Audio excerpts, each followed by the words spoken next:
On the face of it, the circumstances were dire. Israel, in 1948, literally a brand new state, was faced with a challenge, an existential threat. It was surrounded by 5 Arab states, in which around 30 million people lived. Israel had a population of around 700,000. They were technically outnumbered by about 40 to 1. Israel knew it was being attacked, but it was from an unknown number of soldiers, coming from an unknown direction. Israelis believed the conflict would be a matter of life and death. A quote was widely circulated from an interview with Azam Pasha, the Secretary General of the Arab League, who said, "This will be a war of extermination and momentous massacre, which will be spoken of like the Mongolian massacres and the Crusades." The great powers had made it clear that no foreign soldiers would be coming to help them. Israel's ability to survive was far from obvious. The CIA, for example, had advised Harry Truman not to support the UN plan to create Israel, based on their estimate that Israel wouldn't last 2 years in the hostile environment in the Middle East. On the eve of the war, the Israeli military gave its own assessment, saying, "If I wanted to sum it all up and be cautious, I'd say that, at this moment, our chances are about even. If I wanted to be more honest, I'd say that the other side has a significant edge." But appearances can be deceiving. If we lift the fog of war, availing ourselves of a broader set of facts, the outcome becomes much clearer. The Arab governments attacking Israel were mostly new and fragile. They went to war less out of a committed interest of their leaders, and more to appease domestic pressures at home. They had to do something to help Palestinians, but how much was an open question. They ultimately committed a minimum of their armies, a smaller combined army than Israel's. Their armies were furthermore disorganized. The unity of Arab nationalism existed more in rhetoric than reality. Arabs were unwilling to unite under a central command. Some states even had their own conflicting goals, wanting to shape Palestine and the Middle East to their own ends. Israelis, by contrast, were better organized and far more motivated to win. The war began with a month of close fighting. The UN then imposed a ceasefire, a time Israel used to rearm and reorganize. Better organized and better prepared, it then, across the next 6 months, routed the Arab armies. For Israel, the war was costly, killing around 1% of their population, around 6,300 people. The Arab states technically lost more, but spread across the 5 states, it was a cost less felt. The first Arab-Israeli war, as it came to be called, would not be dwelled upon heavily by most of the world. To many, it was quickly forgotten, or in the case of Arab states, later conflicts would loom much larger in their minds. But to Israelis, it was foundational. They had won their independence, but they had to win it through war. They were secure for now, but threats could very well reemerge, they believed. In short, they had found a place in the world, but it was a place, they believed, of hostility. This so far has been a video series that has told the story of Zionism from its origins up until the founding of the State of Israel. Now it will tell the story of modern Zionism. At the risk of actually boring you right in the beginning, I think I should start by spending some time explaining what it is. It's easy to identify Zionism before 1948 because it was an explicit, self-referential movement. Its main voting body, for example, was called the Zionist Congress. Its leaders explicitly acted in the name of Zionism. They set out to spread the idea that Jews were a nation, then to bring Jews together as a political body, as a nation, then as a nation to achieve a goal, a state for Jews in Palestine. In short, Zionism before 1948 was Jewish nationalism that held that the Jewish nation should have a sovereign state in Palestine. Zionism after 1948, which can also be called modern Zionism, is still in a way the same. It's still Jewish nationalism that holds that the Jewish nation should have a sovereign state in Palestine. But there was an important difference with modern Zionism. The state had been achieved. Israel existed. The Zionist Congress tried to articulate what had changed about Zionism shortly after the war, saying, "The task of Zionism is the consolidation of the state of Israel, the ingathering of exiles in Eretz Israel, which is the Hebrew way of saying the land of Israel, and the fostering of the unity of the Jewish people."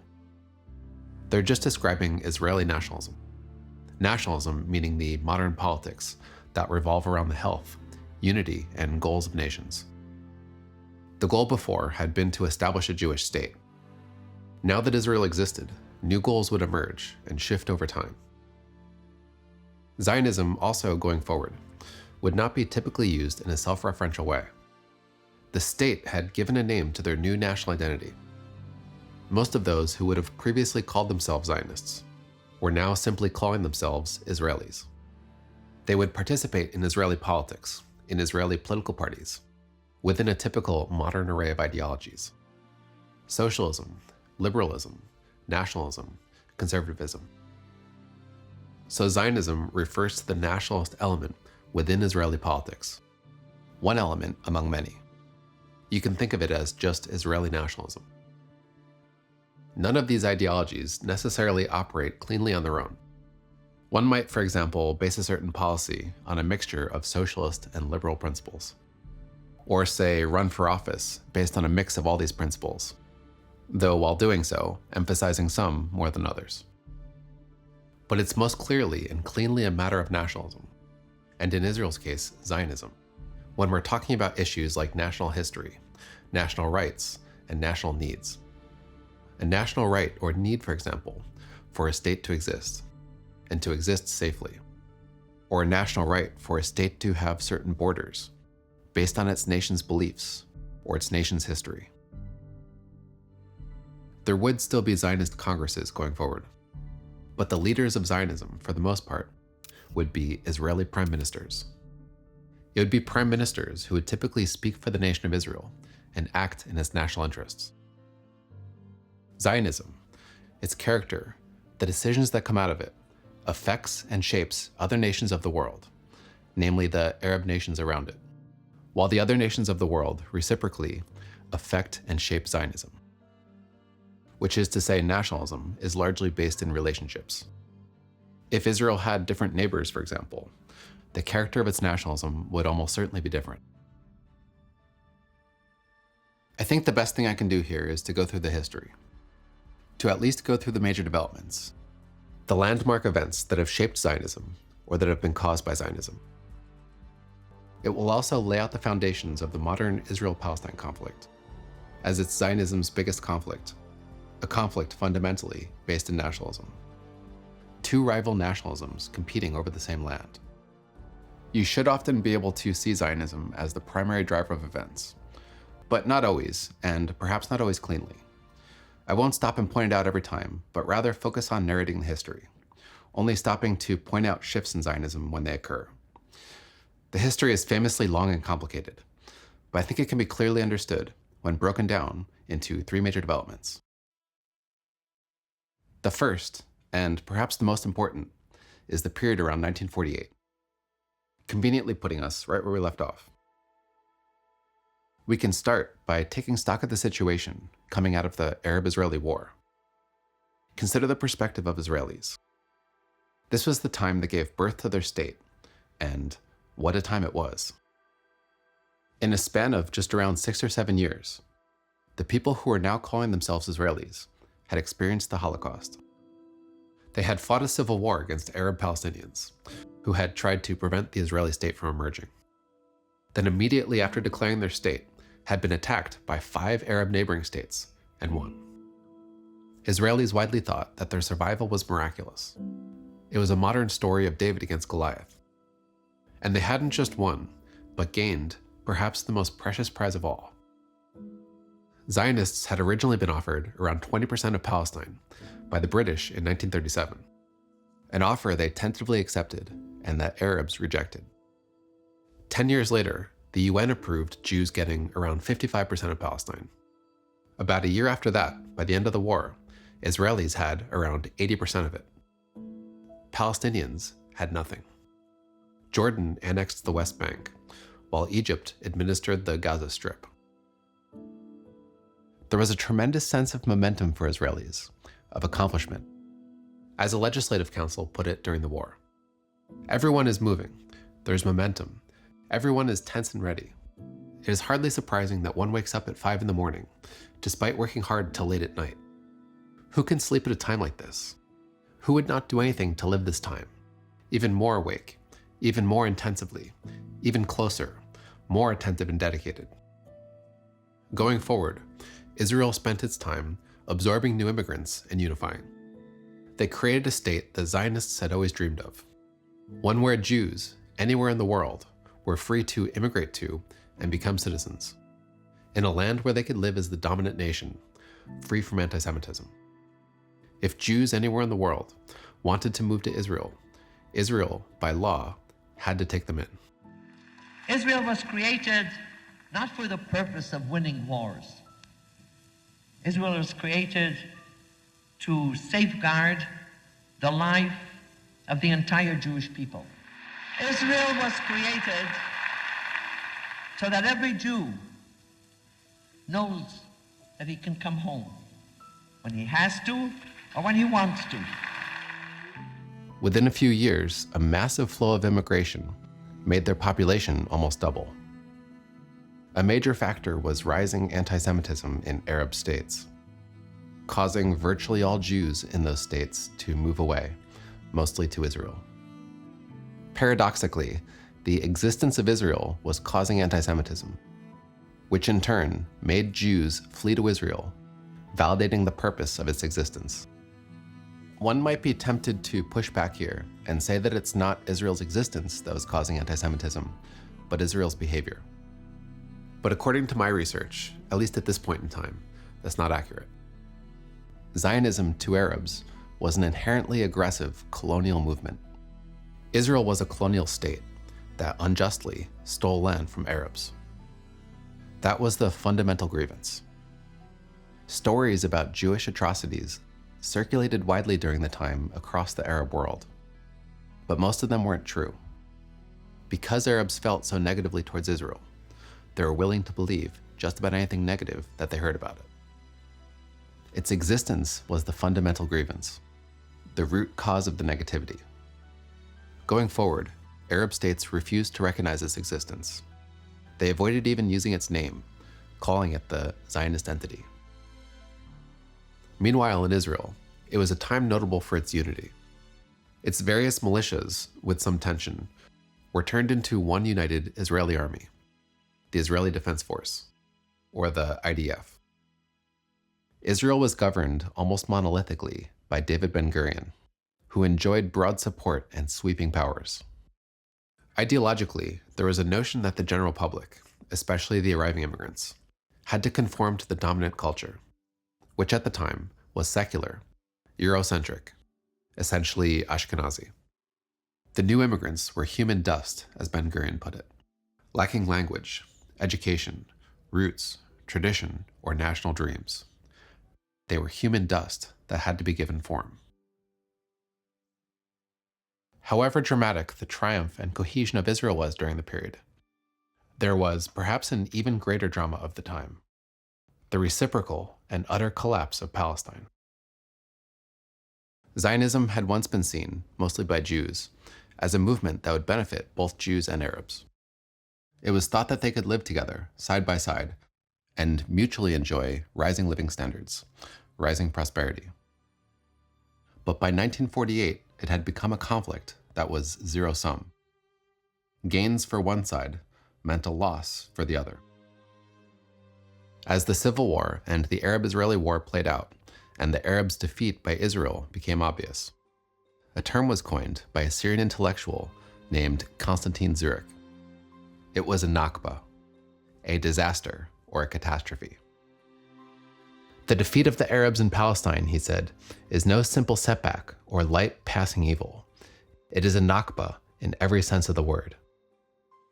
He was disappointed by the disconnect between Arab rhetoric and Arab reality. Arabs had suffered a humiliating defeat and seemingly put little effort into the cause. Declarations fall like bombs, he said, from the mouths of officials at the meetings of the Arab League. But when action becomes necessary, the fire is still and quiet. The steel and iron are rusted and twisted, quick to bend and disintegrate. The bombs are hollow and empty. They cause no damage and kill no one. The period was a humiliation for Arab states. For Arab Palestinians, it was ruinous. By the end of the war, their institutions were non-existent. Their leaders had been killed, exiled, or discredited. Perhaps worst of all, their population was scattered.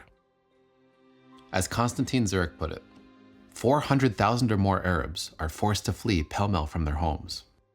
They have their wealth and property stripped from them and wander like madmen in what is left of Palestine and in the other Arab countries. They do not know what fate has in store for them, nor what means of livelihood they should seek. They wonder whether they will be forced to return to their homes, there to live under the Zionist shadow and to bear whatever abuse or scorn, assimilation or extinction the Zionists may impose on them. By the end of the war, the number of refugees had reached around 700,000, about half of Arab Palestinians. Many, perhaps around half, had fled, having heard rumors about Jewish war crimes, or wanting to avoid the dangers of war. They widely believed they'd be able to return to their homes once the Arab powers were victorious. To their surprise, Arabs lost. Then the victor, Israel, would not allow them to return. But many others, again perhaps around half, were forcefully driven from their homes, as the Israeli military implemented what they called Plan D. During that time of war, Arabs within the borders of Israel were seen as a potential enemy population. Removing that threat, or potential threat, by pushing them out of the state of Israel, can be seen in a sense as a largely defensive and practical wartime measure. But there's also a broader, more controversial side to the story. The area that had been allocated to Israel by the UN had split demographics. It at the time was around half Jewish and half Arab. That created for Israelis a concern about demographics. If Arabs ever outnumbered Jews in the state of Israel, Jews could democratically lose control of their state. Arabs could simply vote it out of existence. To ensure the survival of their state then, Jews had to make sure that Arabs in Israel never outnumbered them. Arabs in Israel, rightly or wrongly, would always be a minority. Basically equal in rights, but effectively a second class. Plan D can be seen as a, perhaps not explicit, but implicit way to create those conditions. By removing as many Arabs as possible under the pretense of war, they ironically secured Israel's democratic state. Hundreds of villages were depopulated, many destroyed, others resettled by Jews, their names refashioned into Hebrew ones. As Ben-Gurion explained, "We are obliged to remove the Arabic names for reasons of state, just as we do not recognize the Arabs' political proprietorship of the land, so also do we not recognize their spiritual proprietorship and their names." Considering their circumstances, it was a move that felt perhaps justifiable for Israelis. But for Arabs, it was yet another humiliation, yet another grievance. Most refugees went to the West Bank and the Gaza Strip. The rest were displaced across the Middle East. Arab Palestinians, as a political bloc, were broken. The very notion of Palestine and Palestinian identity was put into question and even suppressed, both in Israel and the neighboring Arab states. Israel had no interest in recognizing Palestine or Palestinians as a people. Palestine and Palestinian statehood was now considered an Arab problem. As Ben-Gurion put it, "We are not the contractors for the construction of an independent Palestinian state. We believe this is a matter for the Arabs themselves." The Arab states claimed to speak for Palestinians, but didn't grant Palestinian statehood. Granting Palestinian statehood in what was left of Palestine would, in a sense, recognize Israel's existence. Palestinians, furthermore, if granted power or encouragement, could act as spoilers, people aggravating an already tense political scene. In 1949, armistice agreements, not peace agreements, were made, formally ending the fighting between Israel and the Arab nations around it. In the maps of those agreements, the name Palestine was dropped. So that was the first major development. Because of how the period unfolded, Israel exists. Israel found national unity, national strength, national energy. But it also had to fight for its existence, a fight that it was, furthermore, rewarded for with land. But it was success that came at the expense of Palestinians, who emerged from the period broken. They were broken in a manner that they would not forget. For the time, though, the conflict became refocused. It shifted away from Palestinians and became focused as a conflict between Israel and its neighboring Arab states. It was a conflict that climaxed in a world-changing war in 1967, a war that resulted from a showdown between Israel and the president of Egypt, Gamal Abdel Nasser. After 1948, Israel was not at peace with any of the 5 states that had attacked it. Israelis argued that they wanted peace in formal peace agreements, but they would only accept peace in the right circumstances. As Ben-Gurion put it, "I am prepared to get up in the middle of the night in order to sign a peace agreement, but I am not in a hurry and I can wait 10 years. We are under no pressure whatsoever." Israelis felt strong, believing they could and should negotiate from a position of strength, making as few concessions as possible. Crucially, the Arab states also felt they had to negotiate with Israel from a position of strength. If they made peace with Israel from a position of weakness, public backlash could be fatal to their governments. The Arab states held a hard line against Israel, while Israel held a hard line back in return. Talks were held, but given the circumstances, peace couldn't be made. There were 2 major sticking points. One was land. Israel wanted as much land as it could hold, while the Arab states wanted the land back that Israel had gained during the Arab-Israeli War. The other point was the Palestinian refugees, who were allowed, and even to some extent forced, to assimilate into Jordan, but everywhere else existed in a sort of state of limbo, mostly held in camps where they waited for the crisis to resolve.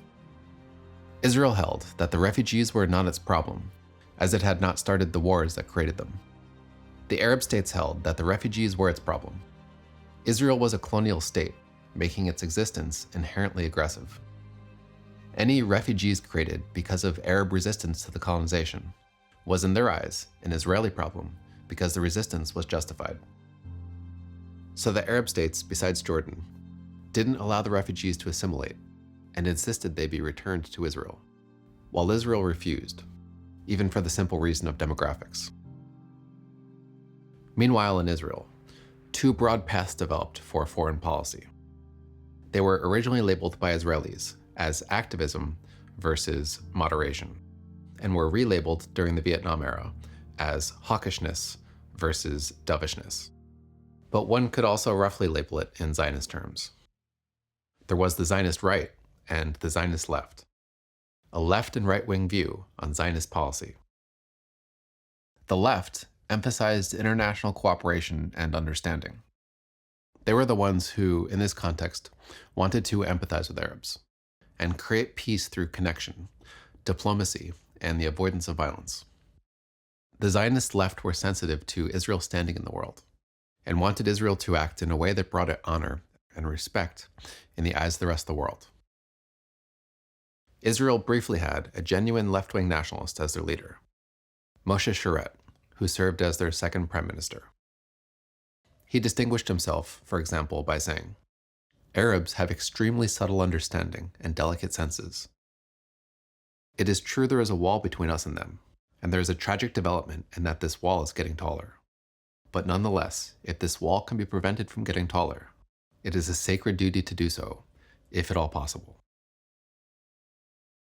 But his politics served as a sort of path never taken. His term was brief. Israeli policy, in terms of nationalism, coming out of 1948, would be dominated by the right. Right-wing nationalists, or in Israel's case, right-wing Zionists, have a point of view that centers much more around their own nation. They put the needs of their own nation first, and deprioritize their relations with other nations, the effects their actions have on other nations. In a word, right-wing Zionists are particularist, They do whatever their own nation needs, while left-wing Zionists are universalist. They emphasize solidarity and harmony between nations. For the first decades of Israeli politics, Ben-Gurion led Israel down the path of the right. He had socialist views that make him in some ways a leftist, but as a nationalist, Ben-Gurion was on the right. He held, you could say justifiably, the view that Israel was threatened. Its existence was not secure. The Arab states were the cause of that threat. The threat, he thought, came from a fundamental difference between Jewish and Arab character.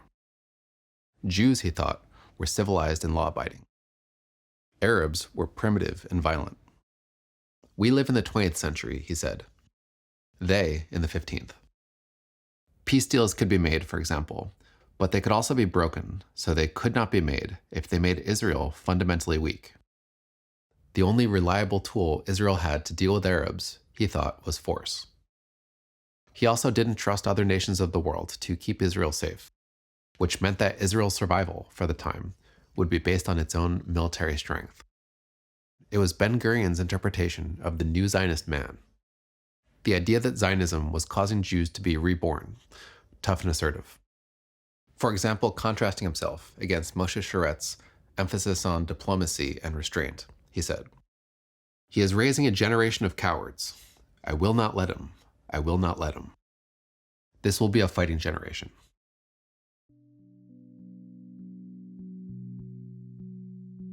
Besides peace agreements, Israel had to deal with the question of breaches of its sovereignty. As soon as the fighting ended in 1949, Arabs, mostly Palestinians, began crossing into the state of Israel illegally, in what Israelis called infiltrations. It was often done naively, Palestinians trying to return home, not realizing they were breaching Israeli sovereignty. Ben-Gurion believed that Israel needed secure borders, and that force was the only reliable tool to secure them. Israel developed a policy of shooting infiltrators on sight. The infiltrations didn't stop, and instead became more violent over time. These violent infiltrations were often actively supported by, or passively tolerated by, the Arab governments around them. Israel developed a policy of responding to violent infiltrations with overwhelming force. Strikes back in the territories where the attacks came from. What became known as reprisal raids. They were designed to send the message that the killing of Israelis would be prohibitively expensive. "Kill one of us," they said, "and we'll kill many more of you." A reprisal raid in Kibbutz, Jordan in 1953 was especially violent, killing perhaps 69 civilians. The Kibbutz raid gained worldwide attention and brought Israel worldwide condemnation. The raid's commander, Ariel Sharon, recalled Ben-Gurion's words debriefing him, saying, "It doesn't make any real difference what will be said about Kibbutz around the world. The important thing is how it will be looked at here in this region. This is going to give us the possibility of living here." By the mid-50s, enough back-and-forth violence had occurred that it became clear to Israelis that they would have to fundamentally live a violent existence. In 1956, a farmer was killed by Palestinian infiltrators. His body was brought back to Gaza and mutilated. The IDF's chief of staff at the time, Moshe Dayan, gave a eulogy at his funeral that would go on to be legendary in Israeli culture. He said, "Let us not today fling accusations at the murderers. What cause have we to complain about their fierce hatred for us? For 8 years now, they sit in their refugee camps in Gaza, and before their eyes, we turn into our homestead, the land and villages in which they and their forefathers have lived. Let us not be afraid to see the hatred that accompanies and consumes the lives of hundreds of thousands of Arabs, who sit all around us and await the moment when their hand will be able to reach our blood. Let us not avert our gaze, for it will weaken our hand. This is the fate of our generation. The only choice we have is to be prepared and armed, strong and resolute, or else our sword will slip from our hand, and the thread of our lives will be severed."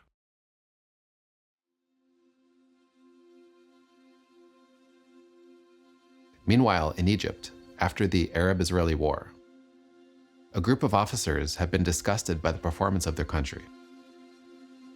They blamed their monarchical government its failure betraying its corruption and its incompetence.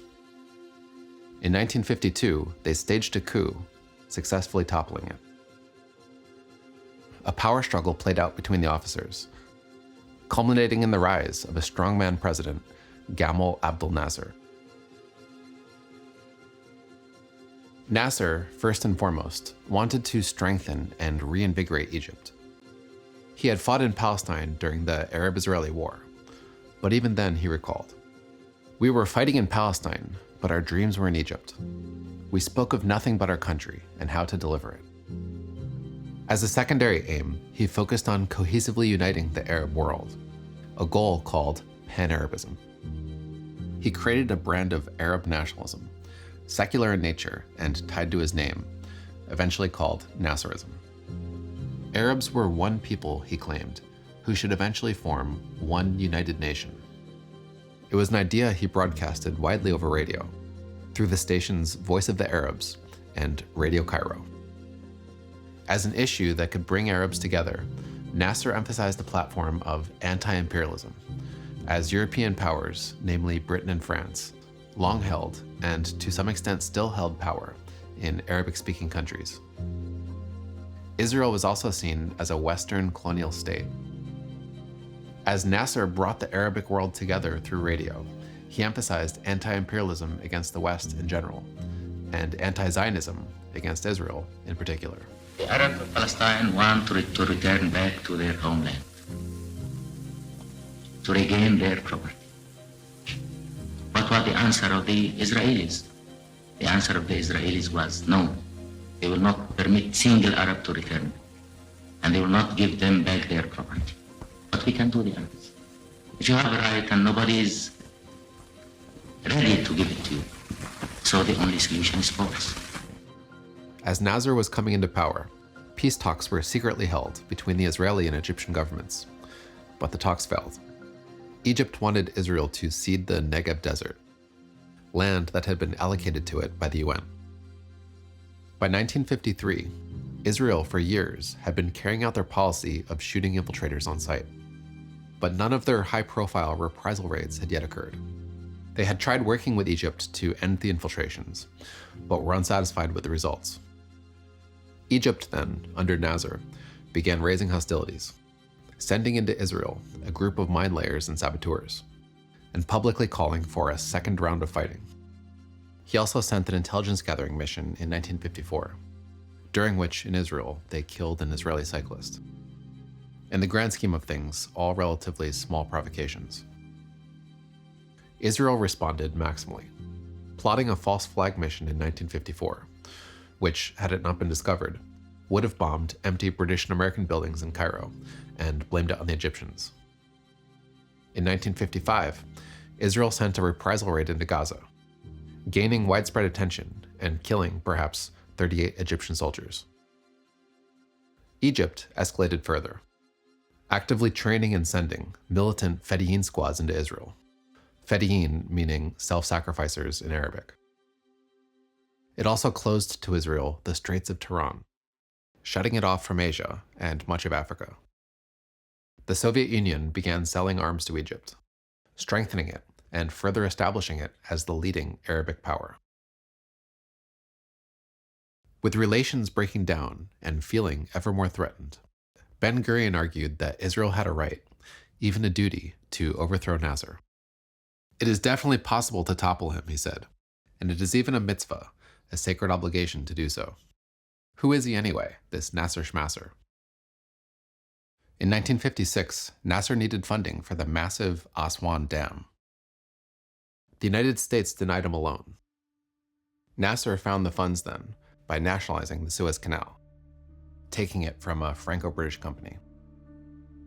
Nasser was widely seen as a growing threat and was widely likened to being a new Arabic Hitler, an expansion-crazed nationalist. The British, French, and Israelis then, all for their own reasons, decided to launch a coordinated invasion to try to topple him. The three countries landed in the Sinai Peninsula and headed for Cairo, in an attack widely called the Suez Crisis. It was an attack begun by Israel and thinly framed as a response to Egyptian aggression. Nasser, understandably, believed he didn't have the power to stop the three armies. He reportedly had poison brought to him in Cairo, preferring death over capture. The United States, though, intervened and stopped the aggression. The Arabic world was paying attention. Having nationalized the Suez Canal and having survived the Suez Crisis, Nasser's popularity across the Arab world soared. France and Britain were humiliated and further withdrew from the Middle East. Israel was widely condemned and further aggravated Arab opinion around it. But it also benefited from the crisis. It regained access to the Straits of Tiran, while UN soldiers were placed on the Egyptian border, putting a stop to Fedayeen attacks. Israel also drew closer to France, a relationship granting it arms deals, notably cutting-edge Mirage jets, and also eventually nuclear capabilities, which would lead in about a decade to nuclear weapons. By that point, there was an established, even implicit sense of anti-Zionism in Arabic culture.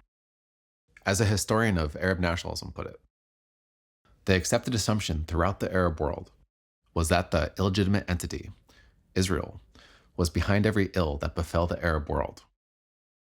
But for about the next 7 years, Israel, as an overt subject, fell into the background. Arabs, instead, focused on the question of unification.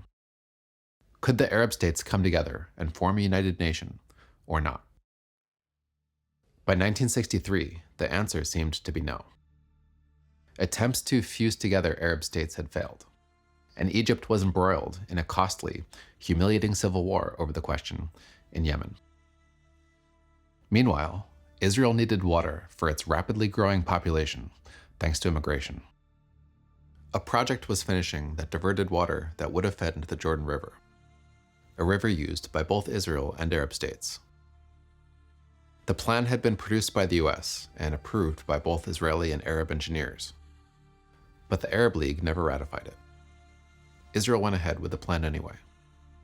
Arabs saw it as a provocation. They focused their attention back onto Israel, rallying again behind Nasser. The Arab League made a statement.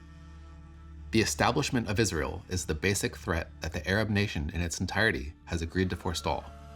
And since the existence of Israel is a danger that threatens the Arab nation, the diversion of the Jordan waters by it multiplies the dangers to Arab existence. Accordingly, the Arab states have to prepare the plans necessary for dealing with the political, economic, and social aspects, so that if the necessary results are not achieved, collective Arab military preparations, when they are completed, will constitute the ultimate practical means for the final liquidation of Israel. For the first time, the Arab states collectively and officially declared a final aim of liquidating Israel. Language which, of course, is reminiscent of the Holocaust. To Israelis, it seemed to vindicate their fears and suspicions. They were surrounded by neighbors that hated them and wanted them destroyed. But Israelis would continue to take a hard line dealing with them. When Syria began a diversion project of its own, Israel responded with artillery, shelling them. Conflicts broke out across the Israeli-Syrian border. In Syria, extremists staged a coup, toppling the government. As Syria's new leaders, they were ideologically committed to a revolutionary struggle against Israel. Violence on the border intensified. War, it seemed, was in the air. Egypt signed a defense pact with Syria. Escalations continued. In an air battle, Israeli jets shot down 6 Syrian planes, then subjected Syrians in Damascus to a public humiliation, flying over the city and performing acrobatics. Russia warned Egypt, falsely, that the Israeli army was mobilizing. Egypt knew the information was false, but still escalated. It sent its army into the Sinai Peninsula, up to the Israeli border. It expelled the UN peacekeepers, and again blocked the Straits of Tiran from Israeli shipping, a move Israel considered an act of war.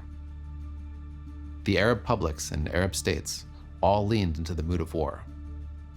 Calls for Israel's destruction were rampant. Could I ask His Majesty what sequence of events he would like to see now in the Middle East? أول كل شيء زوال إسرائيل. The first thing is the extermination of Israel. Our forces are in a complete state of readiness for war, Radio Cairo said. Brothers, it is our duty to prepare for the final battle in Palestine, said Nasser. Syria's Minister of Defense, Hafez al-Assad, said, it was high time to take the initiative in destroying the Zionist presence in the Arab homeland. Jewish effigies were hung in intersections across Cairo. Radio Cairo ran a song saying, slaughter, slaughter, slaughter. It was an anxious time in Israel. The Arab armies vastly outnumbered them. Perhaps this time they'd be better organized and more united. Perhaps this time Israel faced a challenge it couldn't meet. Israeli leadership was cautiously confident. As the IDF's chief of staff, Yitzhak Rabin, said, it will be a terribly hard war with many casualties, but we can beat the Egyptian army. Their prime minister, Levi Eshkol, wanted to avoid war. We pursue our diplomatic options to the end, he said.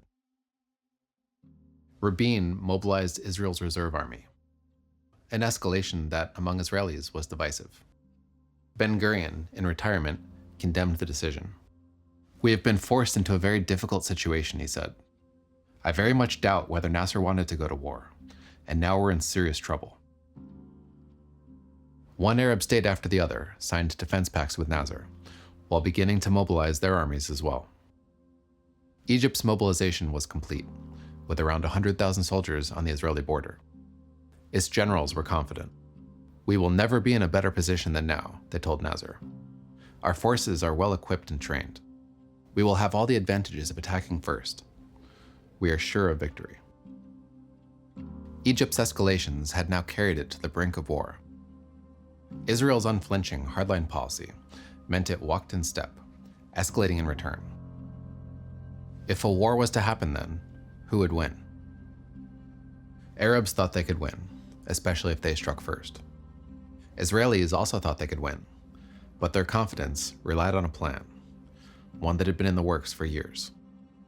The plan involved them striking first. But that left both sides with a dilemma involving the United States.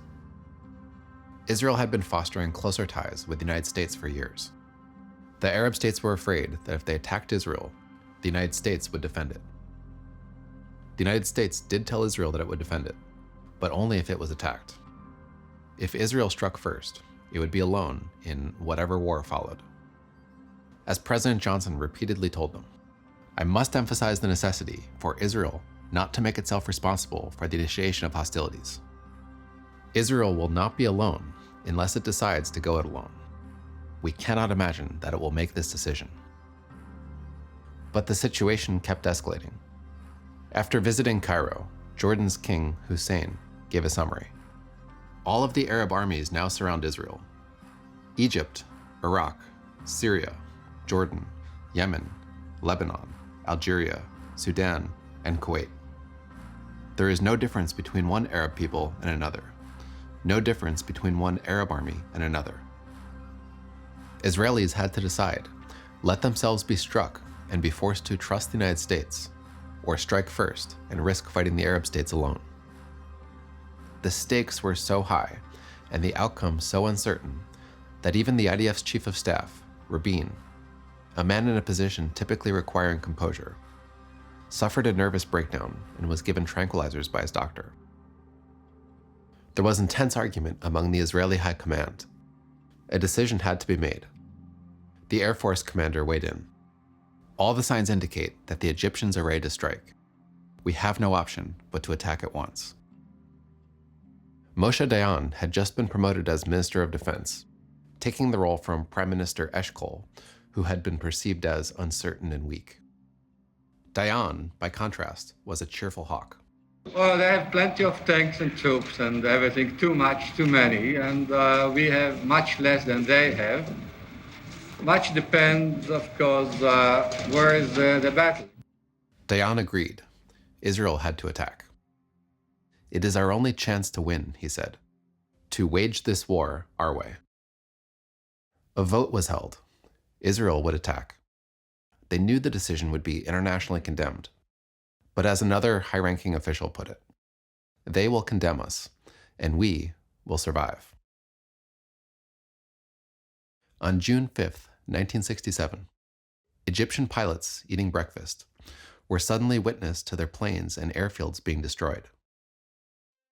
Israel had sent virtually its entire air force into Egypt, a risk leaving its own country undefended. The pilots had flown low, sometimes just 40 meters or so off the ground to avoid radar. Their attack caught Egypt completely off guard. It came from both the north and east and struck airfields all across the country simultaneously. Jordan had actually detected the attack, but lack of organization between governments meant that Egypt was never warned.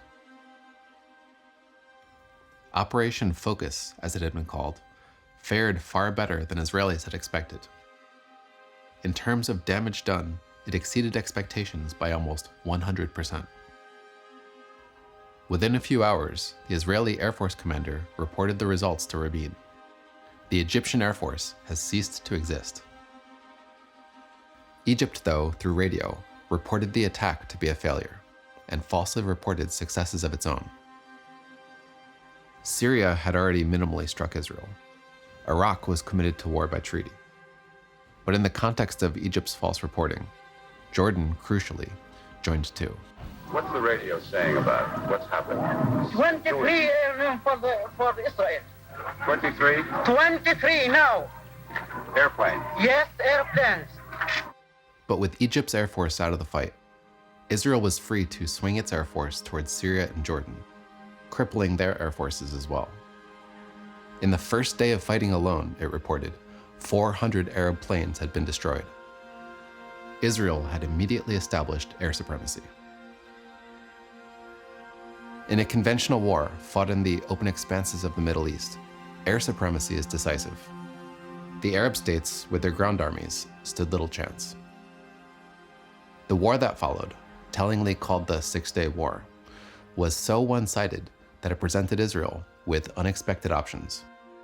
Options that required it to make decisions with far-reaching implications spontaneously. For example, the Egyptian army in the Sinai was collapsing. They were in full retreat. How should Israelis respond? The entire Sinai Peninsula, up to the Suez Canal, it seemed, was more or less open to take. The IDF was already in the Sinai Peninsula, chasing the Egyptian army. Dayan thought taking the whole peninsula risked war with the Soviets, and told the army to stay away from the Suez Canal. But a patrol had reached it anyway. Time was pressing. A UN ceasefire could be called at any moment. What should Israel do? Under pressure, Dayan canceled his own order. He ordered the IDF forward, taking the entire peninsula, all the way up to the Suez Canal. There was also Jordan to consider. Israel had lost East Jerusalem to Jordan during the First Arab-Israeli War, splitting the city in two. Now, without an air force and without Egypt, Jordan seemed compromised. Suddenly, taking all of Jerusalem seemed like a real possibility. But again, Dayan first said no, thinking the international community wouldn't tolerate it.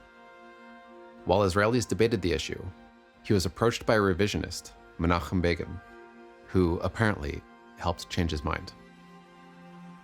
He sent the IDF into Jerusalem, and through intense fighting, captured the entire city, including the Old City and its holy sites, Christian, Muslim, and Jewish. Reaching the Wailing Wall, the site of the ancient Jewish sacred Second Temple, the soldiers found themselves overcome with emotion. They sang their national anthem while a rabbi offered a prayer. Blessed are thou who comforts Zion and builds Jerusalem. A paratroop commander made an announcement over radio that would go on to be iconic in Israeli culture. The Temple Mount is in our hands. Jordan also held the West Bank. Taking it from Jordan seemed militarily easy, and the question was spontaneously debated by Israeli High Command. It would mean occupying a considerable stretch of more or less exclusively Arab-Palestinian land. How do we control 1 million Arabs? Rabin asked.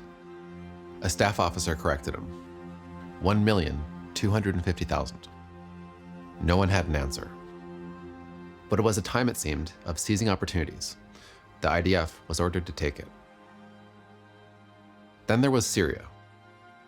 Syria owned the Golan Heights, a mountain range that overlooked northern Israeli communities. They had been used by Syria historically as a launching point for attacks. Israel now considered taking the Golan Heights, but Dayan thought Syrian resistance would be too intense and blocked it.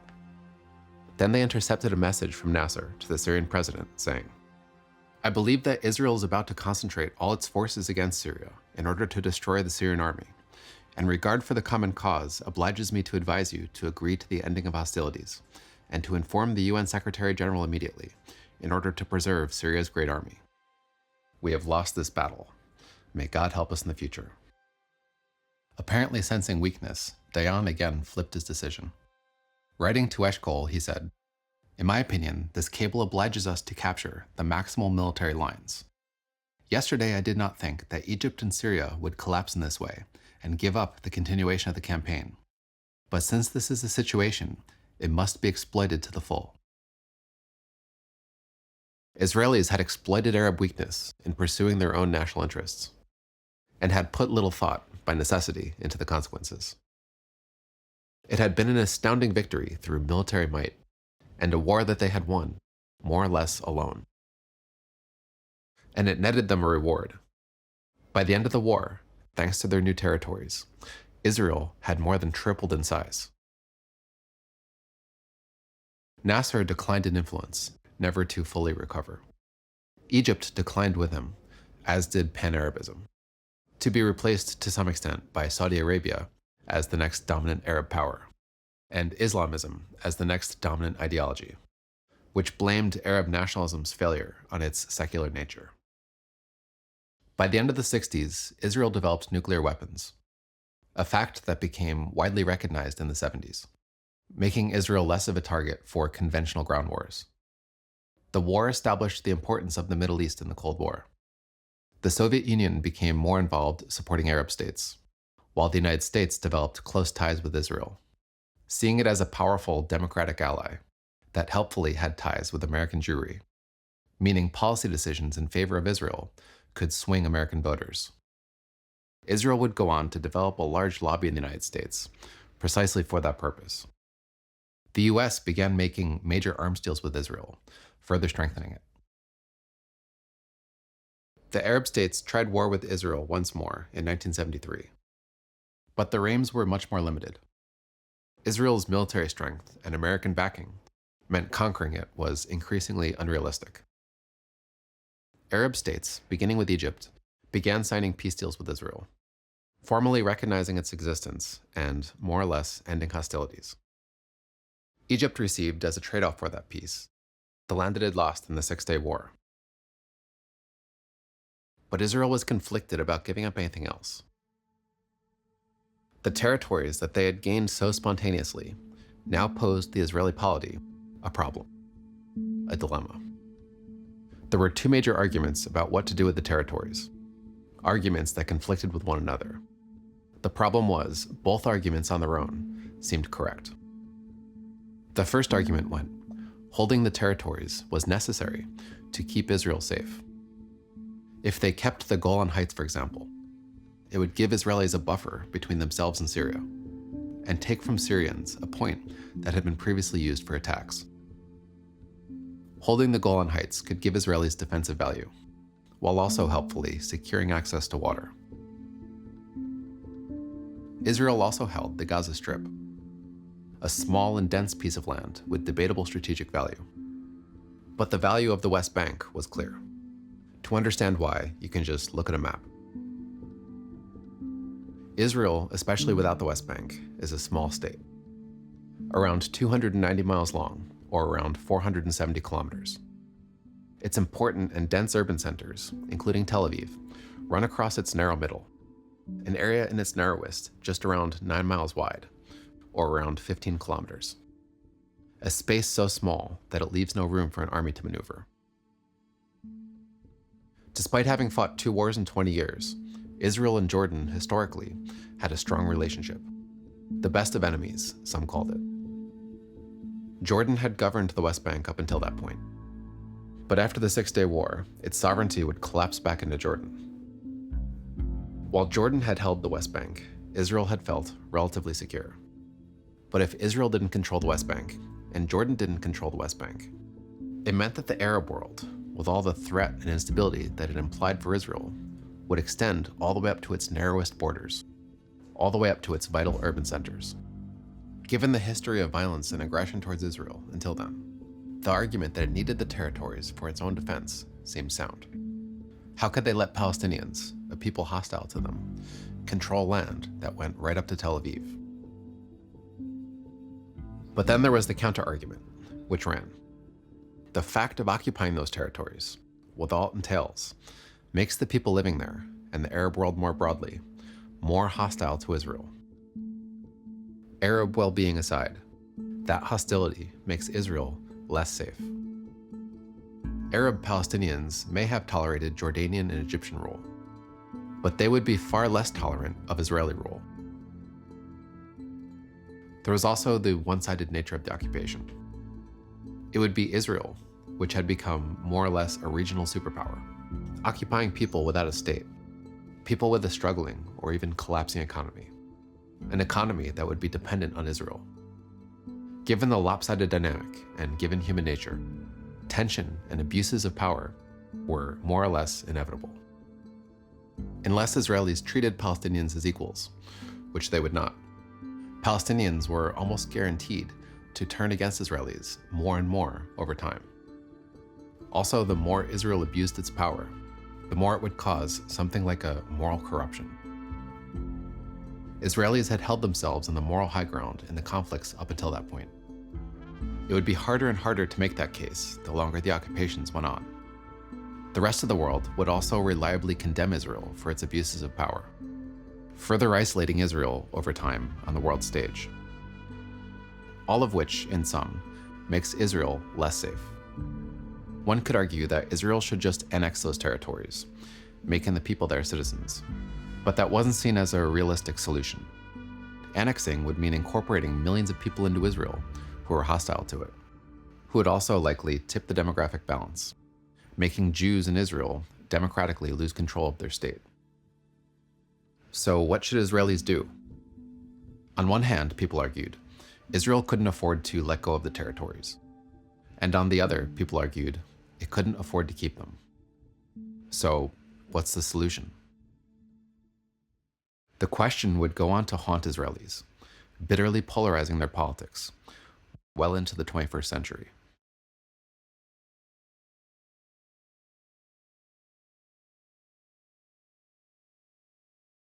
The third and final development that we're going to cover is the reemergence of Palestinian nationalism.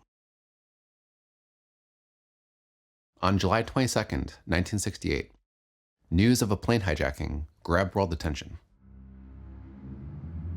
It was an Israeli airliner flying from Rome to Tel Aviv. The group responsible was called the Popular Front for the Liberation of Palestine. In a way, it was a birth of a new era. It was the first plane hijacking done for the sake of creating a political spectacle. As a tactic for gaining attention, it worked. The drama played well into the age of television. There would be more to come. 2 years later, 4 more planes were hijacked and flown to an airstrip in Jordan. The release of the hostages was negotiated. Then the planes, in front of television cameras, were exploded. It was, in a way, you could say, naturally disturbing. The hostages were civilians. But it also naturally raised a question. What was motivating the hijackers?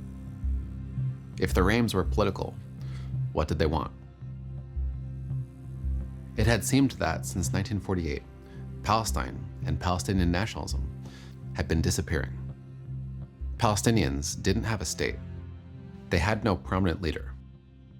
The Arab League claimed to speak for them. But in practice, the Arab states tended to privilege their own needs over the needs of Palestinians. Israelis widely, perhaps ignorantly, or perhaps willfully, ignored the issue. And the rest of the world, for the most part, did the same. Palestine, at least as an issue being taken seriously, have been quiet. In 1969, Israeli Prime Minister Golda Meir spoke to at least a widespread Israeli opinion at the time when she said, "There was no such thing as Palestinians. It is not as though there was a Palestinian people in Palestine, considering itself as a Palestinian people, and we came and threw them out and took their country from them. They did not exist." Which you could say is actually true in the very limited sense that when Israel made its state, Palestinians weren't yet widely calling themselves Palestinians. The idea that they were a national group was still relatively new. They were widely still just called Arabs in Palestine. But in the decades that had passed, Palestinians, if anything, had come closer together. The Nakba, in particular, was central to that. It had both a bonding and a brutalizing effect on Palestinians.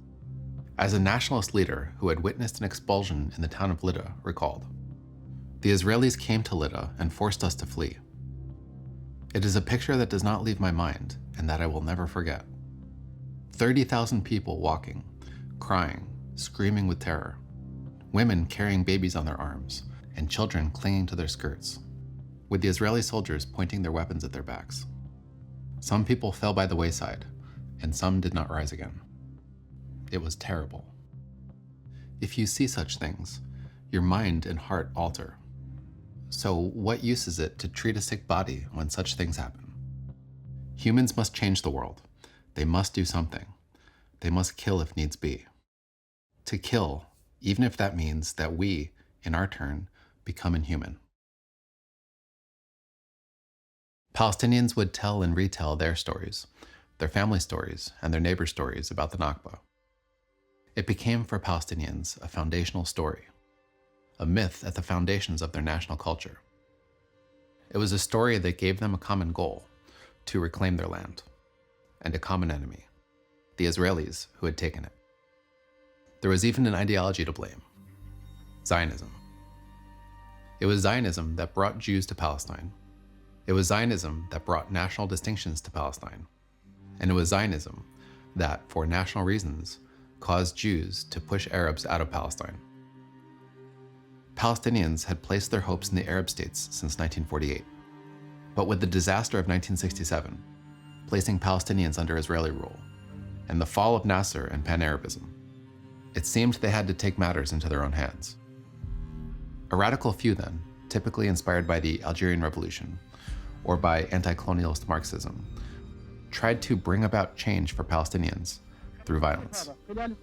He's hoping to go back to Palestine this very year. How does he think he's going to do that? كيف تظن أنك ستعود إلى فلسطين؟ كيف تظن أنك ستعود إلى فلسطين؟ في طريق التحرير. He is going to liberate Palestine. How is he going to liberate it? Well, with a force of arms or how? كيف يمكنك تحرير فلسطين يا ترى بطريق السلاح؟ بطريق السلاح نعم. Yes, by force of arms. As nationalist groups sprung up to organize violence, an umbrella organization was made by Egypt and the Arab League to represent them: the Palestine Liberation Organization, the PLO.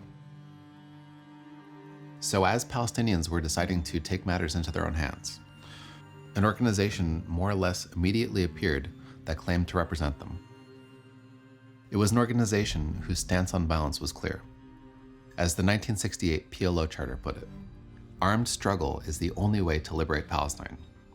Thus, it is the overall strategy, not merely a tactical phase. Commando action constitutes the nucleus of the Palestinian Popular Liberation War.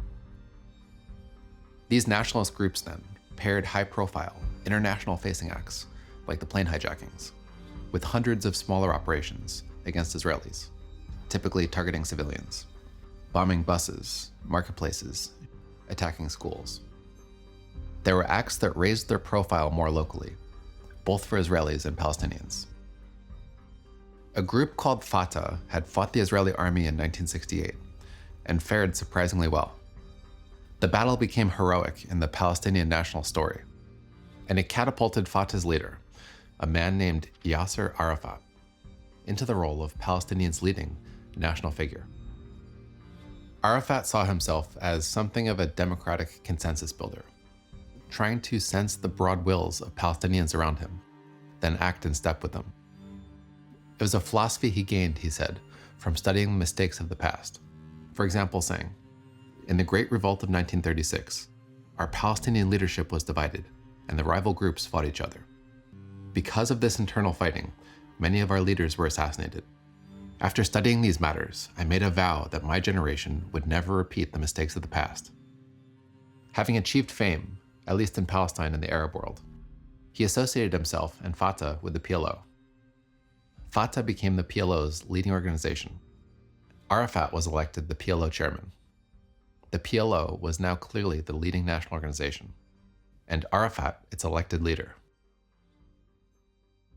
Palestine had gained some attention from the world after the plane hijackings in 1968 and 1970. In 1972, world opinion would be riveted. A group called the Black September Organization, seemingly loosely affiliated with the PLO, kidnapped and eventually killed 11 members of the Israeli team in the Munich Olympics, after a failed rescue attempt by the German police. As an act, it was overwhelmingly condemned.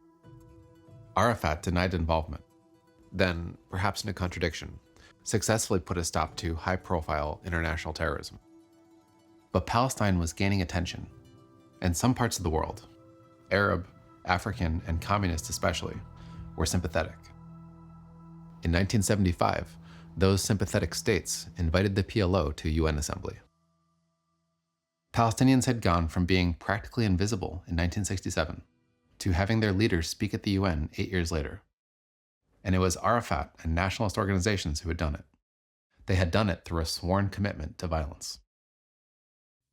Arafat gave a blockbuster performance.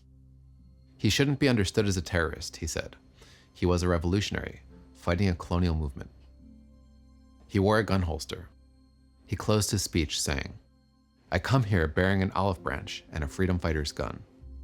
Do not let the olive branch fall from my hand. Do not let the olive branch fall from my hand.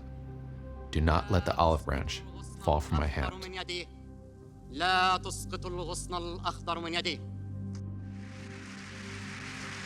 He was given a standing ovation. It was clear that Palestinians were a people that Israelis could no longer ignore. The Palestinian issue had to be confronted. As a Palestinian newspaper put it, Palestine has re-entered history. But what did Palestinians want? Since almost the beginning, the Arab approach to the conflict had been to take a hard line. There could be no compromising with Jews. It was Arab land, and they would settle for nothing less than all of Palestine. But in terms of their ultimate aims, decades of hardline policy had seemingly failed. Palestine was still weak, even non-existent, while Israel was getting stronger and stronger. Some prominent Palestinians then were seeking compromise. The prominent intellectual and activist, Sari Nusseibeh, for example, recalled his father advising the PLO after the Six-Day War, saying, "Go straight for negotiations with Israel for a two-state solution, and do it now. If you wait, the Israeli position will harden." But the PLO at the time took the popular hard line. As Arafat put it, Palestine, all of Palestine, is Arab.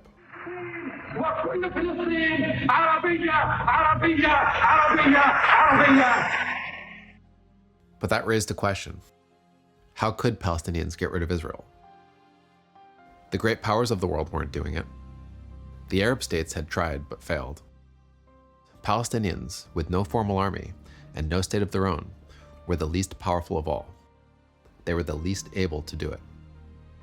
As the 70s went on, it became increasingly clear, at least among critical thinkers, that there was no apparent path, no foreseeable chain of events that could get rid of Israel. Ideas of compromise began spreading among Palestinian leaders, notably articulated to Western audiences in 1978 in a foreign affairs article called "Thinking the Unthinkable." The unthinkable for Palestinians being a two-state solution. The PLO, too, was adjusting. In 1974, they officially adopted a smaller Palestinian state as their goal, but even then qualified that goal as being temporary. Their ultimate aim officially was still to govern all of Palestine. The PLO, meanwhile, kept inciting a hard line among Palestinians.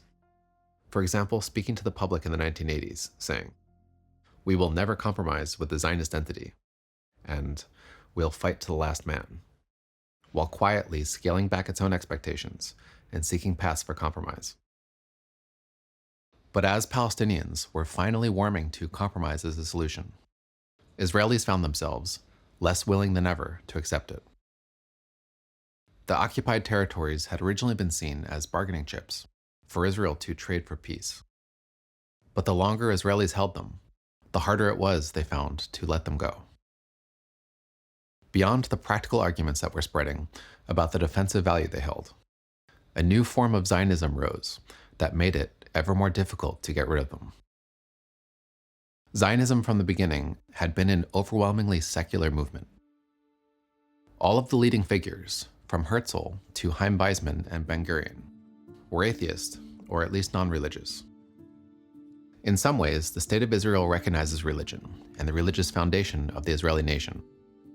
Israel's flag, for example, is designed to evoke a Jewish prayer shawl.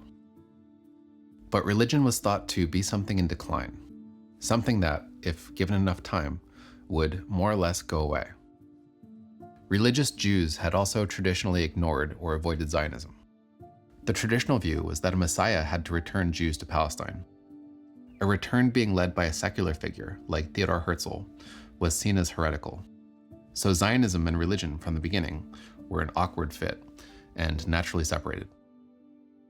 But the longer Israel existed, the more it gained acceptance among religious Israelis, which over time made them become more assertive, more involved in Israeli politics. Israel, furthermore, had been experiencing success, even spectacular success. So much so that, to many, it started to seem miraculous. A new interpretation of events started surfacing. Their first major proponent was a cerebral rabbi named Abraham Isaac Kook, who mostly wrote in the early 20th century. Kook experienced the rise of Zionism, but died before the State of Israel was made. Judaism as a religion, he thought, was declining. It had to be revived, and it would only be revived through Zionism. It had to make a transition from being a religion based in the diaspora to being a religion based in the soil of Israel. Through that, he thought, the Jewish people would experience a revival. The real and organic holiness of Jewry, he said, can become manifest only by the return of the people to its land, the only path that could lead to its renaissance. Hope can only be found, he said, in Eretz Israel. In a twist, he argued that despite appearances, Zionism was a religious process. It may appear to be secular, but it was in fact sacred. All Jews were connected to God, he said, whether they realized it or not, and God compelled them to act. Deep in the heart of every Jew, he said, in its purest and holiest recesses, there blazes the fire of Israel. There can be no mistaking its demands for an organic and indivisible bond between life and all of God's commandments. For the pouring of the Spirit of the Lord, the Spirit of Israel, which completely permeates the soul of the Jew, into all the vessels which were created for this particular purpose, and for expressing the word of Israel fully and precisely in the realms of action and idea. Kook thought it was the duty of Jews to get in touch with that voice and to act. The time is ripe, he said. Everlasting light, the true light of God, the light of God of Israel, revealed by his wondrous people, must rise to the level of consciousness. No man who is responsive to the demands of his own soul can be silent at this great hour. He must cry out to the slumbering powers of our people, awake and rise to your task. For Kook, in a sense, the goal was classically Zionist, colonizing Palestine and creating a state for a Jewish nation. But Kook was maximalist. He thought that God's will dictated that Jews had an uncompromising right to all of Palestine, Palestine in its entirety, and furthermore, had an imperative to take it. In a manifesto, he wrote, "We demand full restitution for the land which has been robbed from us. The crime which cries unto heaven must be completely corrected. Our precious, holy land, full of wonder and splendor, our pride, our human rights and human dignity, must be returned to us fully, without compromise, without hypocrisy, entirely, in all completeness." Kook, though, was a minor figure in Zionist politics. He himself never effected change. His ideas may have remained obscure had his charismatic son, Zvi Yehuda Kook, not simplified them and organized them after his death. Their ideas, articulated by both father and son, became known as Kookism.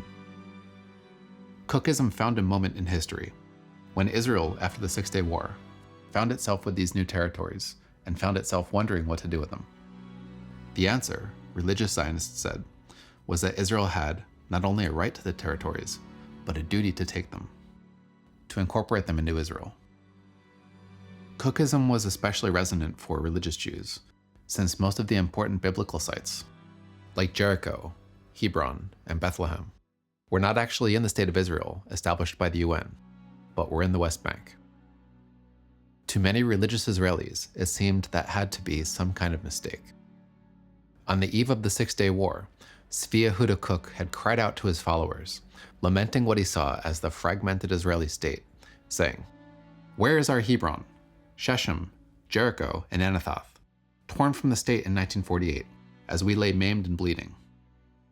Just days later, Israel suddenly and unexpectedly gained those territories, and Kook's words seemed prophetic.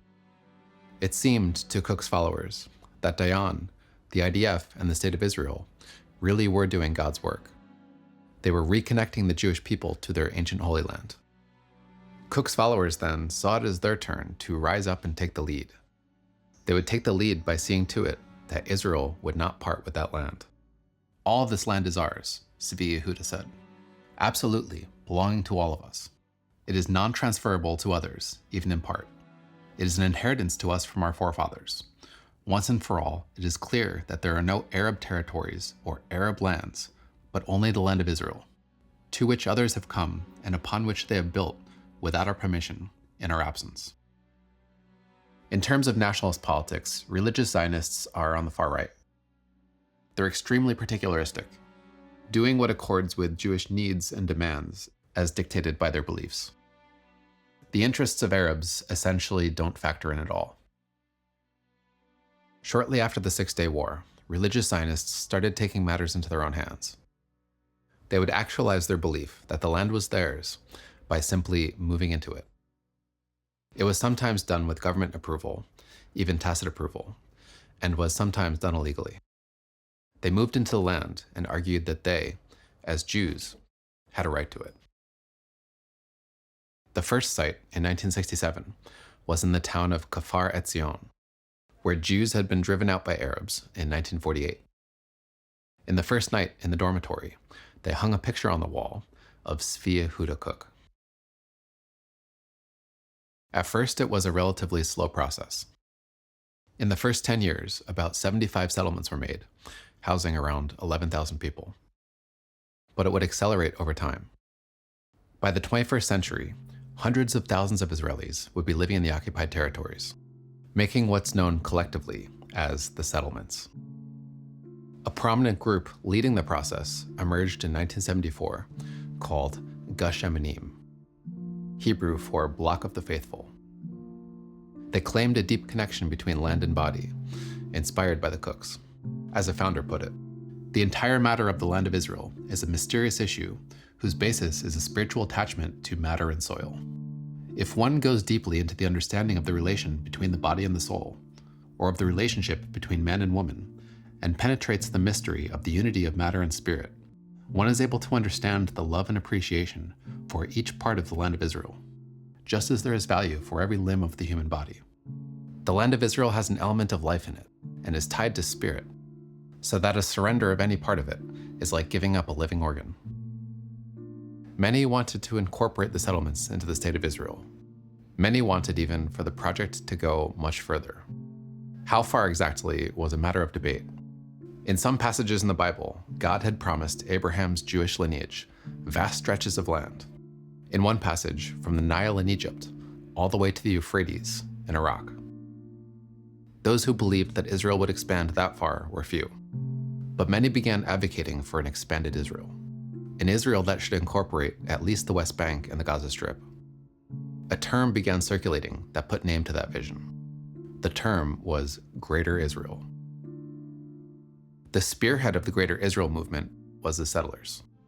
Palestinians under occupation were powerless to stop them. في دور نروح في غزة يحملنا هزلزة ناتنا دارنا وهذا بصحيش هذا يخبط فيها. The body responsible for stopping them was the State of Israel. The Israeli government would sometimes stop and remove settlements, but for the most part, it did not.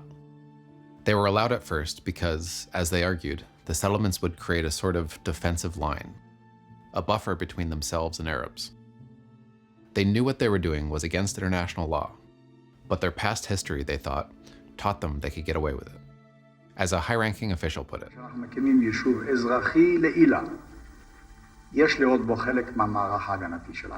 האם היית אומר שהמבחן שהעמדנו בו את העולם עבר בהצלחה? כלומר, אפשר להקים יישובים בלי לזכות לדעתי כן.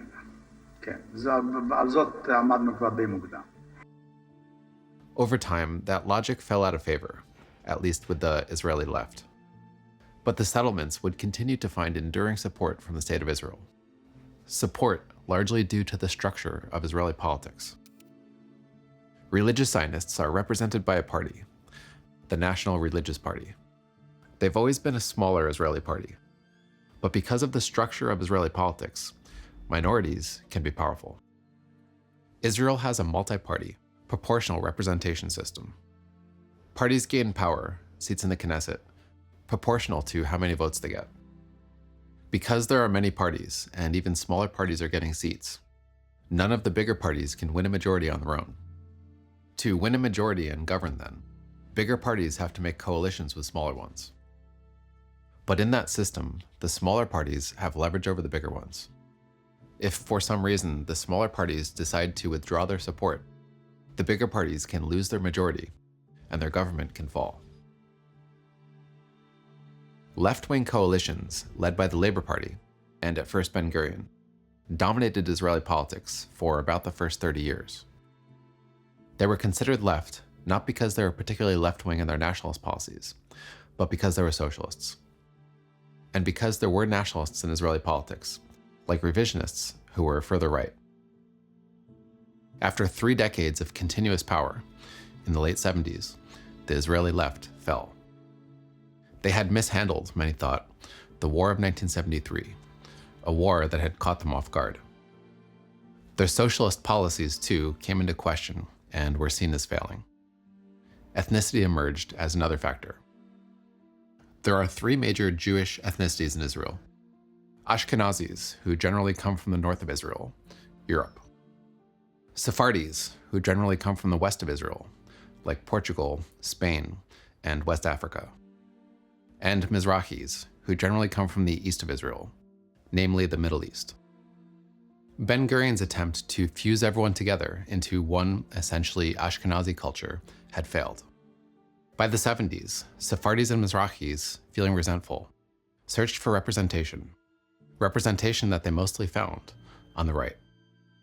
Mizrahis would go on to form their own powerful political party, Shas. Shas on the settlers was generally dovish, but for religious reasons, typically joined coalitions on the right. Religious Israelis in general also became more prominent and shifted their views right, from dovishness before the Six-Day War to some of the most hawkish views in Israel after. That all came together to shift the politics in Israel for the first time to the far right, to a coalition led by revisionists, the Likud party. Likud, leading up to the election, had made its stance on Greater Israel clear. The right of the Jewish people, they said, to the land of Israel is eternal and indisputable, and is linked with the right of security and peace. Therefore, Judea and Samaria will not be handed to any foreign administration. Between the sea and Jordan, there will only be Israeli sovereignty. Settlement, both urban and rural, in all parts of the land of Israel, is the focal point of the Zionist effort to redeem the country, to maintain vital security areas, and serves as a reservoir of strength and inspiration for the renewal of the pioneering spirit. The Likud government will call on the younger generation in Israel and the diaspora to settle and help every group and individual in the task of inhabiting and cultivating the wasteland, while taking care not to dispossess anyone. The Likud government's first prime minister, Menachem Begin, openly sympathized with and aligned himself with the settler movement. In these liberated territories, of the Jewish land, there is a perfect right for a Jew to settle. It would be an absolute, inconceivable, and incomprehensible paradox that a Jew has a right to live in Tel Aviv or in Jaffa, or for that matter, in London or in New York, but he is not entitled to live in this part of the land. It became standard on the right to argue that Israel had a right to those territories based on ancient Jewish history. They made their claim to the territories rhetorical, calling them by their Jewish names. For example, when Begin was asked if Israel was going to annex the West Bank, he responded, "We don't use the word annexation. You annex foreign land, not your own country. Besides, what was this term West Bank? From now on, the world must get used to the area's real biblical name, Judea and Samaria. Is it so difficult for you to use these words?" It was Begin who made peace with Egypt, giving up the Sinai Peninsula to do it. But under Begin, peace with Palestinians was farther away than ever. On one hand, the Israeli government was now openly claiming that the land was theirs. But perhaps even worse, Israelis, in large numbers now, were actively moving in and taking it. Begin subsidized suburban housing in the settlements, opening them for the first time to regular Israelis, to the non-ideological. Under Begin, the settlements roughly tripled in size. Their growth would accelerate even further in the years after him, a process that Palestinians angrily and helplessly watched. In the first 50 years going forward from Begin, Israel would be governed overwhelmingly by Likud-led coalitions. Likud would form about 3 out of every 4 governments. Some moves and agreements towards peace were made, but by far the most serious ones were made during the brief windows of left-wing governments. The very notion of peacemaking became tied to the political left in Israel. Voting left meant making concessions to make peace with Palestinians. Voting right meant emphasizing security, minimizing concessions, and encouraging settlement expansion. If Palestinians wanted, in exchange for peace, the occupied territories back, then peace would have to wait. The high point for peace attempts came in the 90s. The Soviet Union had just fallen. Palestine was at a low point in terms of its economy and its international support. The PLO at that point had been driven from Jordan, then again from Lebanon, after a lengthy war from Israel, and were now forced to operate all the way from Tunisia. As a governing body, they were weak and needed a win, something they could show Palestinians. Israel, by contrast, was at a high. About 1 million immigrants from Russia led to an economic boom. In terms of international support, it had almost none. The condemnation it received, in the UN in particular, was regular and overwhelming, to the point where Israelis even found it absurd. As their UN ambassador once quipped, "If Algeria introduced a resolution declaring that the earth was flat and that Israel had flattened it, it would pass by a vote of 164 to 13 with 26 abstentions."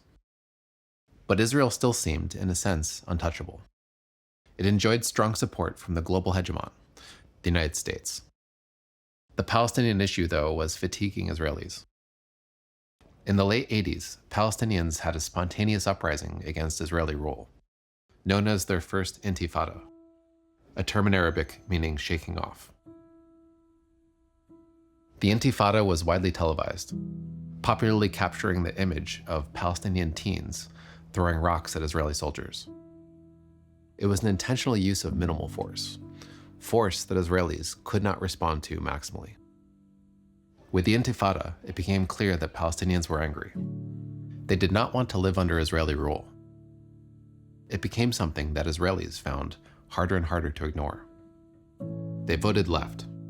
They wanted to end the violence, end the occupation, and bring Israel back into the fold of the international scene. Their vote brought Yitzhak Rabin into office, the old IDF chief of staff during the Six-Day War. In nationalist terms, perhaps a centrist. In his speech swearing in, he said, "It is our duty to ourselves and to our children to see the world as it is, so that Israel will adapt to changes. No longer are we a people that dwells alone, and no longer is it true that the whole world's against us. We must now overcome the sense of isolation that has held us in its thrall. We must join the campaign of peace, reconciliation, and international cooperation, lest we miss the train and be left alone at the station.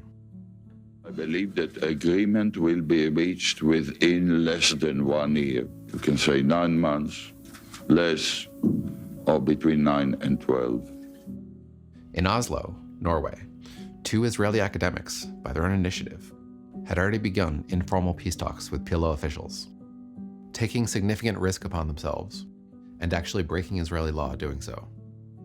When Rabin came into office and learned about it, the Israeli government officially took over the process.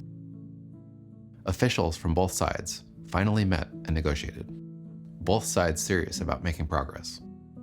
The 2 sides managed to agree on a framework and signed it.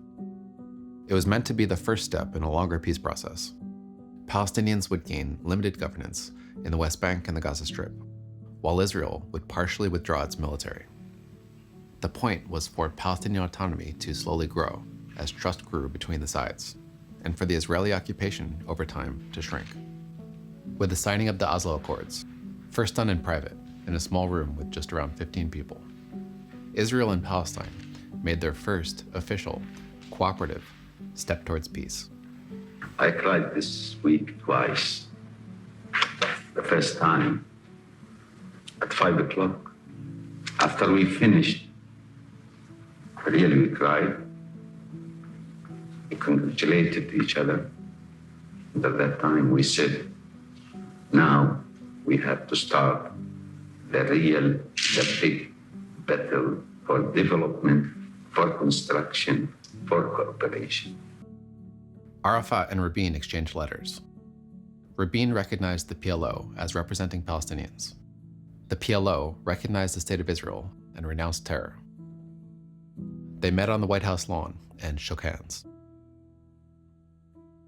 Arafat could finally return to Palestine safely. In Palestine, elections were held. Arafat was elected its first president. Palestinians finally had a government recognized by Israel, the Palestinian Authority. But the Oslo Accords were controversial. The concessions outraged, especially the right on both sides. The Israeli right didn't want to cede land or even give a government to Palestinians, while the Palestinian right didn't want to recognize Israel, as it was a step that sort of implicitly limited their potential gains. The left and moderates, in general, tried to continue the 2 nations down the path that Oslo had established, while the right, in general, tried to undo it. In Palestine, a powerful organization emerged that took a conspicuous stance against Oslo, called Hamas. Hamas was officially founded in 1987 during the First Intifada. It had been supported in its early years by Israel, which saw it as a helpful counterbalance against the PLO. But Hamas was becoming popular. It focused in Palestine on grassroots activism, on education and health services, areas where the PLO had been lacking. While the PLO was becoming more moderate, Hamas was extreme. It combined Islamic fundamentalism with Palestinian nationalism. Its covenant of 1988 held Jews to be essentially evil. The Zionist invasion is a vicious invasion, it said, using all evil and contemptible ways to achieve its end. Jews were a global power, conspiring, having their hands in everything. They were responsible for the French and Communist revolutions, for World War I and World War II. There is no war going on anywhere, it said, without having their finger in it. Arabs had a divine right to Palestine, they said. Palestine in its entirety. No government, not even a Palestinian one, had a right to forfeit that. It was a right established by Muslim conquest. During the times of conquest, they said, the Muslims consecrated these lands to Muslim generations till the day of judgment. Hamas called for a religious war against Israel. There is no solution for the Palestinian question, they said, except through jihad. Initiatives and so-called peaceful solutions and international conferences are in contradiction to the principles of the Islamic resistance movement.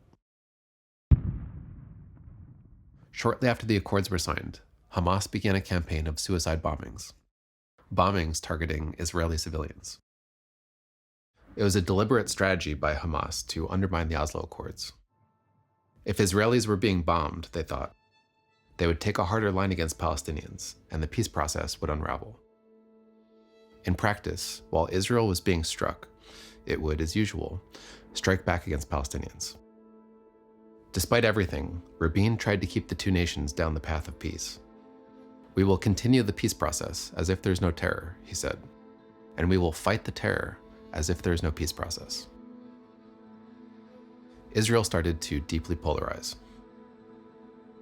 The left insisted on seizing the historic opportunity to make peace, while the right vehemently believed that giving Palestinians autonomy, a government, while they're being bombed, was madness. The right found a charismatic leader who became the Israeli face against Oslo, Benjamin Netanyahu. I think that this endangers Israel, and what I would do as prime minister is to do anything responsible within the rule of law to stop and nullify the dangers that emanate from this agreement with the PLO to Israel's security. The demonstrations at Israelis and the chanting at Israelis became increasingly extreme. Among the chants was "Death to Rabin."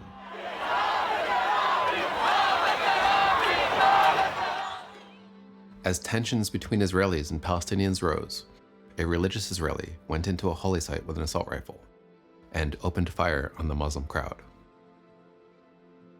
Trying to continue the momentum down the path of peace, Rabin signed a peace treaty with Jordan, then another set of agreements with Palestinians, known as Oslo II, further establishing Palestinian governance and further reducing the Israeli occupation. The religious right were outraged. Rabin dismissed them. 5 weeks later, he held a rally in Tel Aviv. More than 100,000 supporters attended. Rabin told them, "I was a military man for 27 years. I fought as long as there was no chance for peace. I believe that there is now a chance for peace, a great chance.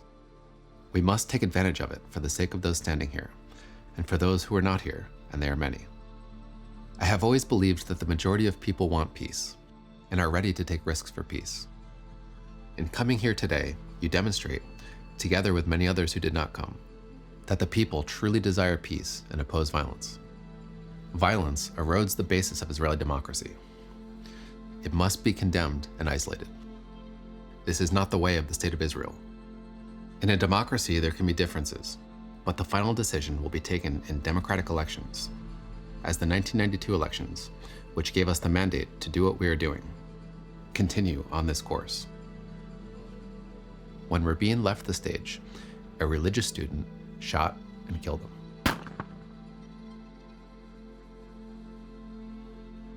Israel was in turmoil. Stunned, shocked, reeling, Israeli voters rallied to the left.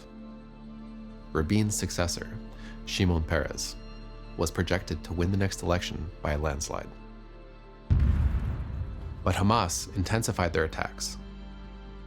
In the run-up to the election, unprecedented numbers of Israelis were killed. By a narrow margin, Israeli opinion swung to the right, bringing Likud into power, with Benjamin Netanyahu as prime minister. Americans were putting intense pressure on Israel to continue the peace process. Netanyahu, to some extent, accommodated them. But he did it by carrying out commitments that Rabin had made under Oslo as slowly as possible, while at the same time undermining the peace process. Rabin had frozen settlement expansion. Netanyahu unfroze the process, then encouraged them. His approach angered both left and right. The right didn't approve of the continuation of Oslo, while the left condemned him for undoing it. Netanyahu lost his coalition, throwing the position up once more to elections. Elections which swung the Israeli polity once more to the left, under the premiership of Ehud Barak. Barak surprised the world by trying to solve the peace process definitively. He insisted that he and Arafat meet, and either make peace with the final terms for the settlement arranged or not. Barak gave Arafat Israel's most generous offer yet, which included more than 90% of the West Bank, most of East Jerusalem, and partial control over the Temple Mount. The refugee issue was debated, but it had become clear by then that Israel would not, and perhaps even could not, allow them to return en masse. The most sensitive issue was Jerusalem. Palestinians may have been willing to cede some areas of the West Bank to Israeli control, but they were firm in wanting full sovereignty over their holy site in Jerusalem, known as the Noble Sanctuary to Muslims and the Temple Mount to Jews. It's the plot of land on the other side of the Wailing Wall, where the ancient Jewish Second Temple used to stand, and where the Al-Aqsa Mosque stands today. Israel only offered partial sovereignty. Arafat refused Israel's offer without making a counteroffer. He was against the dramatic final nature of the process, and believed that Palestinian public opinion wasn't in a position to accept it. There was also likely some fear of assassination too, had he accepted. The peace talks failed. Returning home, Arafat was greeted as a hero.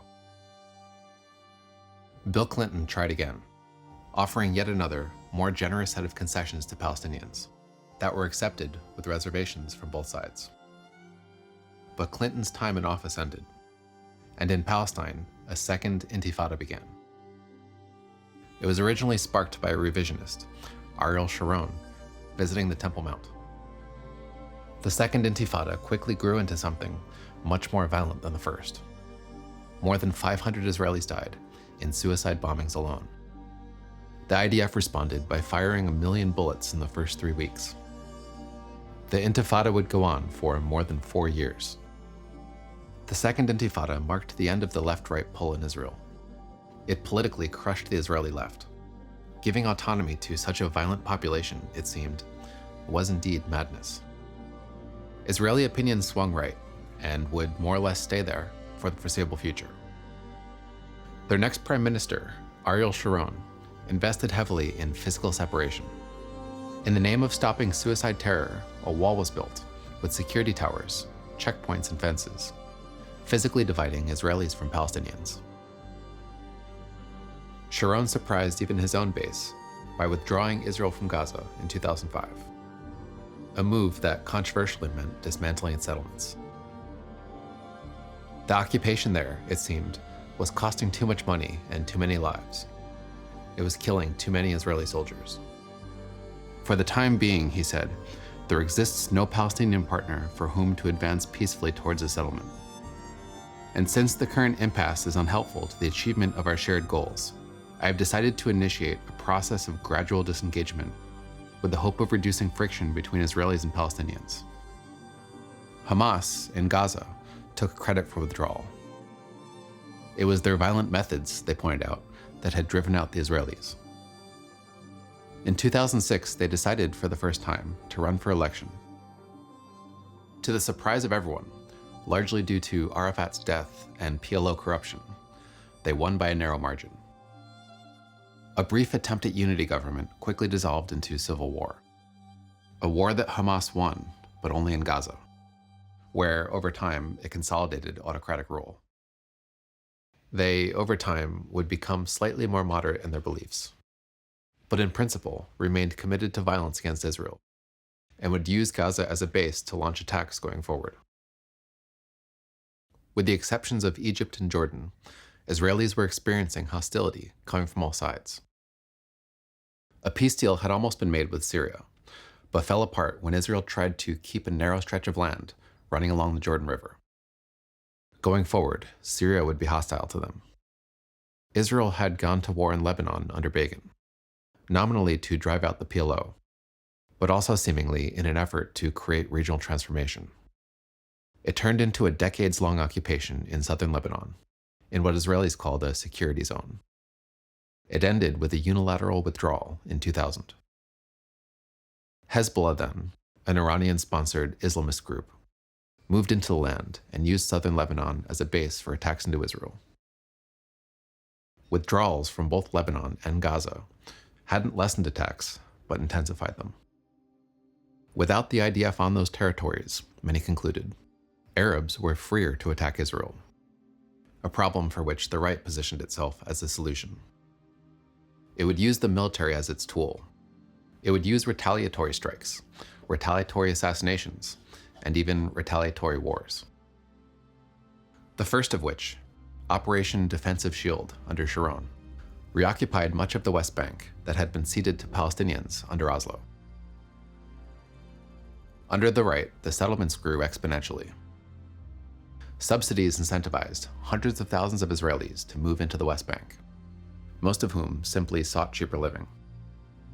The prospect of removing them as part of some sort of peace deal with Palestinians seemed, with time, ever more daunting. Citing Hamas's extremism, Israel would sanction and blockade Gaza, hoping to economically drive Hamas out of power. Through a tunnel system, though, which Hamas taxed, the process seemed to strengthen it. Gaza, meanwhile, became one of the poorest places on earth, at times, arguably literally the poorest. Palestinians, though, would not relent in their national aspirations. They longed to be free of Israel, to establish a state of their own in a homeland of their own. It was a goal they would pursue with almost single-minded tenacity. A quote captured the mood, displayed at a leading Palestinian university, Birzeit, by George Bernard Shaw, saying, "If you break a nation's nationality, it will think of nothing else but getting it back again. It will listen to no reformer, to no philosopher, to no preacher, until the demand of the nationalist is granted. It will attend to no business, however vital, except the business of unification and liberation."